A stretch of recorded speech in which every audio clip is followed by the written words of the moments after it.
মামাকে লাগিয়ে দিছে, মামার কিন্তু নাম্বার টেস্ট ইত্যাদি কিছুই হয় নাই।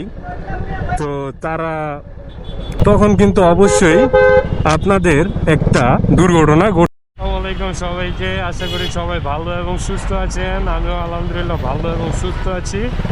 আজকে আমরা বলবো এই যে বাইক নিয়ে যখন আমরা এরকম পথে চলি, আমাদের কী করা দরকার ওইগুলো নিয়ে আমরা বিস্তারিত আলোচনা করব আজকে। তো চলুন। ফার্স্ট অফ অল দেখতে পারেন যে এরকম কোনো দুর্ঘটনা ঘটে, এই যে মামাকে লাগিয়ে দিছে, মামার কিন্তু নাম্বার টেস্ট ইত্যাদি কিছুই হয় নাই। তো তারা ঝগড়া করতেছে, ঝগড়ার মধ্যে আর চেঞ্জগুলো আমাদের সবচেয়ে থেকে ভয়ঙ্কর সমস্যা হচ্ছে এই কমন সেন্স নাই। তারা হঠাৎ করে দিবে চাপায়া একটা বাইকের জন্য।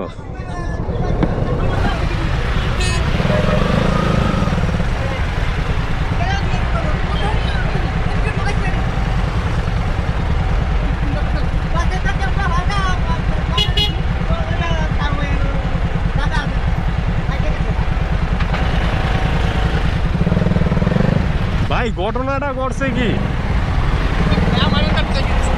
ওই চাপ দিছে আপনারে। তোমার লুকিং গ্লাস নাই, এমনি তোমার লুকিং গ্লাস নাই, আর বাইক তো এই পাশ দিয়ে যায়, তুমি জানো না? তোমার চাপ ডাউনের আগে 10 বার ভাবা উচিত ছিল।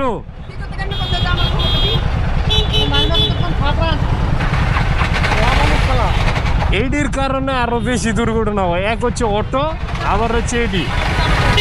এখন লুকিং গ্লাস কিচ্ছু নাই।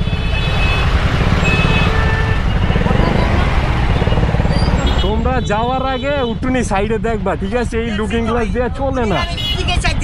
তোমরা তারপরে এই লুকিং গ্লাস দেখো, কিন্তু তারপরেও দেখে নেবে, ঠিক আছে? এইটাই একটা দুর্ঘটনা ঘটলে মামা তোমারও যাইবো, এই বেটারও যাইবো, বুঝো নাই? হ্যাঁ, এটা দেখা লইবা, সতর্ক উনিও থাকে, তুমিও থাকলা।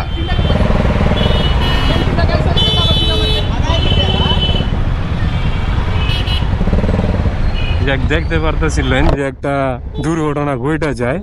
তো এই কারণেই যেমন রাস্তার মধ্যে সাবধানতায় থাকবেন। আপনাদেরকে আমি এই জন্যই বলতেছিলাম যে অবশ্যই আপনারা দেখে শুনে চলাফেরা করবেন, কারণ এই যে এরা সাধারণত দিয়ে দেয় একটা চাপ। সাধারণত যখন একটা মোচড় হয় বা ইত্যাদি হয়, তখন তারা বামে দেখবেই না। ওই সময়টাতে একটা সমস্যা তৈরি হয়, সিনক্রেট তৈরি হয়ে যায়, অ্যাক্সিডেন্ট হয়ে যায়। দেন আমরা অবশ্যই মানে বাইরের দিকে এই যে লুকিং গ্লাসের মধ্যে আগে দেখে নিব, কিন্তু সিএনজি কখনো সেটা দেখে না। তারা দেখে না, তো দেখে না, আবার তারা এক কথায় মনে করেন তর্ক বিতর্কের মধ্যে জড়িত হয়ে যায়। তো এটা আসলে একদমই ঠিক না। এরকম যে আসলে একজনের দুর্ঘটনার কারণে সবাই কিন্তু ক্ষতিগ্রস্ত হয়। কেউর জ্যাম জটের কারণে তার যে একটা যে সিচুয়েশন হয়ে গেছে এখানে, এই সিচুয়েশনের কারণে তার লেট হচ্ছে, গাড়িটা সাইড দিচ্ছে না, হ্যাঁ, নানান রকমের। আর কেউ দ্রুত চালানোর কারণে, যেমন সিএনজি ইত্যাদি না দেখেই চেপে দিল, এরকম দুর্ঘটনা ঘটে যায়। তো অবশ্যই আমাদের খেয়াল রাখা লাগবে, এরকম চিপার মধ্যে যখন যাব তখন একটা হর্ন, এখানে যখন আমি ওভারটেক করব তখন একটা হর্ন, মানে যেখানে যাব ওইখানে হর্ন দিয়ে তারপরে যাব। কারণ হর্ন না দিলে কখনো আসলে কেউ রেসপন্স করবে না যে আপনি যাচ্ছেন এর জন্য। আর রেসপন্স যদি না করে তখন কিন্তু আপনি বুঝতেও পারবেন না যে আসলে এরকম দুর্ঘটনা ঘটবে। এর জন্যই বললি আপনারা সবাই রেসপন্স ভাবে চালান, কারণ একটা বাইকের দুইটাই চাকা থাকে।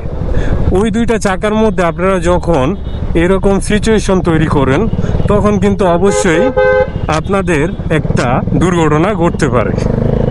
তো যাই হোক, আমি দেখতে পারলেন যে এক জায়গা থেকে আরেক জায়গায় ঢুকে গেলাম। তো এরকমভাবে আপনারা কখনো রিস্ক নেবেন না। আমি আসলে সবসময় চালিয়ে অভ্যস্ত, এর জন্য এরকম হয়তো বা হয়, কিন্তু এইটা কখনো করতে যাবেন না। আপনাদেরকে দেখানোর কারণে আমি এটা করেছি, এর জন্য না, আপনারা করবেন না। যাই হোক, আজকে এই পর্যন্তই। সবাই লাইক, শেয়ার, কমেন্ট করবেন। এরকম দুর্ঘটনা এড়াতে আপনারাই আসল ভূমিকা পালন করবেন। ধন্যবাদ সবাইকে। আসসালামু আলাইকুম।